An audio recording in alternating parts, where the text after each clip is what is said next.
வணக்கம் மக்களே, இதுதான் பாபா தம். பைத்தியநாத் தம்னு சொல்கிறோம். பாபா பைத்தியநாத் தம். பாபா பைத்தியநாத் தம்னா வியாதிகளை குணப்படுத்துகிறாருன்றது மாதிரி தான் சொல்கிறாங்க.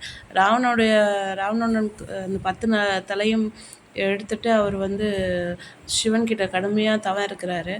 அப்போ அவர் சரி பண்ணுறதுக்காக வந்தவர் தான் இவர் சொல்கிறாங்க. அவரை எடுத்துட்டு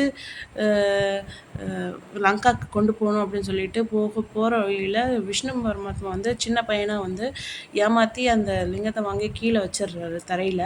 அதுக்கப்புறம் அதை எடுக்க முடியல அப்படிங்கிற மாதிரி எடுக்க முடியாமல் போயிடுது அவரால்.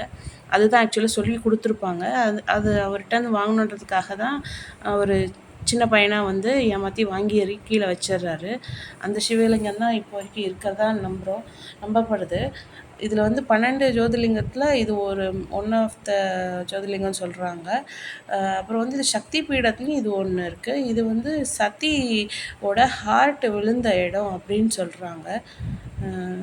ஒவ்வொரு இடமா நம்ம சக்தி பீடத்தில் ஒன்று ஒரு பார்ட்டு அவங்களது விழுந்திருக்கும் அப்படின்னு நம்ம தெரியும்.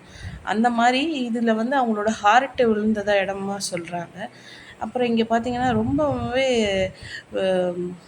கோடிக்கணக்கில் மக்கள் வந்து போகிறாங்க. ஏன்னா நாங்கள் போன அன்றைக்கி ஏகப்பட்ட மக்கள் 5 மணி நேரம் க்யூவில் நின்னா கூட அவரை பார்க்கறது ரொம்ப கஷ்டம். சாதாரண நாளே 5 ஹார்ஸ் ஆச்சு. இதில் 300 டிக்கெட் கொடுத்து போனாலே 500 ஆச்சு. நீங்கள் டிக்கெட் கொடுக்காம போனால் பார்த்துக்கோங்க, ஒரு நாள் ஆனாலுமே ஆச்சரியப்படுறதுக்கு இல்லை, அவ்வளோ கூட்டம் வருது.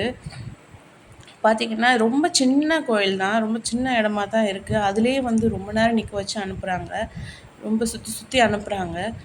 அப்புறம் இந்த டெம்பிள்குள்ளே போனீங்கன்னா மூலஸ்தானத்தில் பார்வதி இருக்காங்க, லிங்க உருவத்தில் அவர் இருக்கார்.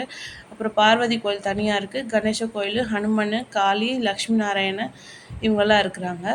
லக்ஷ்மி நாராயணன் இவங்க எல்லாம் இருக்காங்க. அப்புறம் இதில் வந்து ஷாவணி மேலான்னு ஒன்று பண்ணுறாங்க. அப்போ வந்து வேண்டிக்கிறவங்க எல்லாரோட விஷயமே நிறைவேறதா ஒரு ஐதீகம் இருக்குது. அது மாதிரி அவங்களோட வியாதிகளையும் குணப்படுத்துகிறதா ஒரு ஐதீகம் இருக்குது. இந்த டெம்பிளோட டவர் பார்த்திங்கன்னா நம்ம வந்து கோபுரம்னு சொல்லுவோம். இங்கே வந்து என்ன சொல்கிறாங்கன்னா ஷிகரான்னு சொல்கிறாங்க. அது பிரமிட் ஷேப் மாதிரி கட்டியிருக்காங்க. பிரமிடியல் நாகரா ஸ்டைலுன்னு சொல்கிறாங்க. அது வந்து லோட்டஸ் பட் மாதிரி இருக்குது அப்படிங்கிற ஷேப்பில் அப்படிங்கிற மாதிரி சொல்கிறாங்க. இது வந்து சிவனும் சக்தியும் 2 பேரோட இதுவும் இங்கே ஒரே இடத்துல அமைஞ்சிருக்கனால இது ரொம்பவே வந்து நல்ல ஒரு பவர்ஃபுல்லான இடம் அப்படின்னு சொல்கிறாங்க. இங்கே சிவன் சக்தி 2 பேரும் சேர்ந்த இடம்ன்றதுனால இங்கே ரொம்ப சக்தி அதிகமாக இருக்குது அப்படின்னு சொல்கிறாங்க.